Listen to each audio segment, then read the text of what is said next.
ಮಂಗಳವಾರದ mini log start ಮಾಡಾಕತ್ತೀನಿ ನೋಡಿ friends. ನನ್ನ ಮಕ್ಕಳು ಬಾಗಲು ಪಡ್ದೇನ ಅಡುಗೆ ಮನೆದು ಒಳಗೊಮ್ಮೆ ಹೋಗ್ತಾ ಹೊರಗೊಮ್ಮೆ ಹೋಗ್ತಾನೆ ಹೇಳ್ಕೊಂತ ಬರ್ತಾರೆ ರೀ. ಹಿಂಗಾಗಿ ಅದು ಹರ್ಕೊಂಡ್ಬಿಟ್ಟಿತ್ತು. ನಾನು ಎಷ್ಟೋ ಸಲ ಹೊಲ್ದು ಹಾಕಿದ್ರೆ ಮತ್ತು ಹರಿದ ಬಿಟ್ಟಿರ್ತಾರೆ ರೀ. ಅವ ಒಂದು ಸಲ ಒಳಗೆ ಬಂದ್ರೆ ಒಂದು ಸಲ ಹೇಳ್ಕೊಂಡು ಬರ್ತಾರೆ, ಹೊರಗೆ ಹೋದ್ರೆ ಒಂದು ಸಲ ಹೇಳ್ಕೊಂಡು ಬರ್ತಾರೆ. ಹಿಂಗೆ ಕಾಡ್ತಾವೆ ರೀ ನನ್ನ ಮಕ್ಕಳು. ಹೊಲ್ದು ಹಾಕಿ ರಗಡಾಗಿತ್ತು. ಅದಕ್ಕೆ ಸಿಟ್ಟು ಹತ್ತಿ ಬೇಡ ಸರಿ ಅಂತಂದು ತೆಗೆದುಕೊಟ್ಟು 3 ವೇಲ್ ಸೇರಿಸ್ಕೊಂಡು ನಾನು ಈಗ ಬಾಗಲು ಪಡ್ದೆ ಹೊಲ್ದೀನಿ ನೋಡಿರಿ.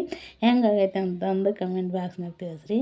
ನನ್ನ ಮಕ್ಕಳಿಗೆ ಮುಂಜಾನೆ ವಡೆ ಮಾಡಿದ್ರಿ, ಅದ್ರದ್ದು ಹಿಟ್ಟು ಉಳಿದಿತ್ತು. ಸಾಯಂಕಾಲ ಬಂದಿದ್ರಲ್ಲ ಅವರು, ಅದಕ್ಕೆ ಅದು ಸ್ವಲ್ಪ ಮೆತ್ತಗಾಗ್ಬಿಟ್ಟಿತ್ತು ರೀ ಹಿಟ್ಟು. ಹಿಂಗಾಗಿ ಬಜ್ಜಿ ಥರ ಮಾಡಿ ಬಿಡಾಕತ್ತೀನಿ ರೀ. ನನ್ನ ಮಗಳು ಅದನ್ನ ಯಾಕೆ ಹಂಗೆ ಮಾಡಾಕತ್ತಿ ಅಂತ ಕೇಳಿಲ್ಲ. ಅದು ಹಿಟ್ಟು ಸ್ವಲ್ಪ ಮೆತ್ತಗಾಗೈತೆ ಅಂತ ಹೇಳಿದೆ ಆಕೆಗೆ. ಈ ಇಡ್ಲಿ ವಡೆ ಮಾಡಿದಾಗ ಕೆಲಸಕ್ಕರು ಇಷ್ಟು ಪಾತ್ರೆ ಹಾಕವು ನೋಡ್ರಿ, ಅಷ್ಟು ಪಾತ್ರೆ ಹಾಕವು. ಇವನ್ನ ಬೆಳಗ್ಗೆ ಇಡೋದ್ರಾಗ ಇಡ್ಲಿ ಪಾತ್ರೆನ ಸಾಕಾಗಿ ಹೋಗಿಬಿಟ್ಟಿರ್ತೈತಿ.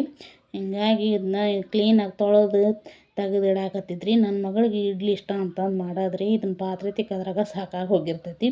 ಅದಕ್ಕೆ ಆಕೆಗೆ ವಡಿನ ಕೊಟ್ಟು ಚಹಾ ಕುಡಿಯಂಗ್ರಿ ಆಕಿ. ವಡೆ ತಿಂದು ಆಡಾಕತ್ರಿ. ಇಲ್ಲೇ ಅವ್ರ ಅಣ್ಣ ಸೈಕಲ್ ನೋಡ್ರಿ ಅದನ್ನು ಎತ್ತಿ ಹೆಂಗೆ ಇದನ್ನು ಮಾಡ್ತಾನೆ. ಅವ ಏನೋ ಮಾಡಿದ್ರೆ ಆಕೆಗೆ ಅಳ್ಕೊಂತ ಬಂದು ನನ್ನ ಹತ್ರ ನಿಂತಲು.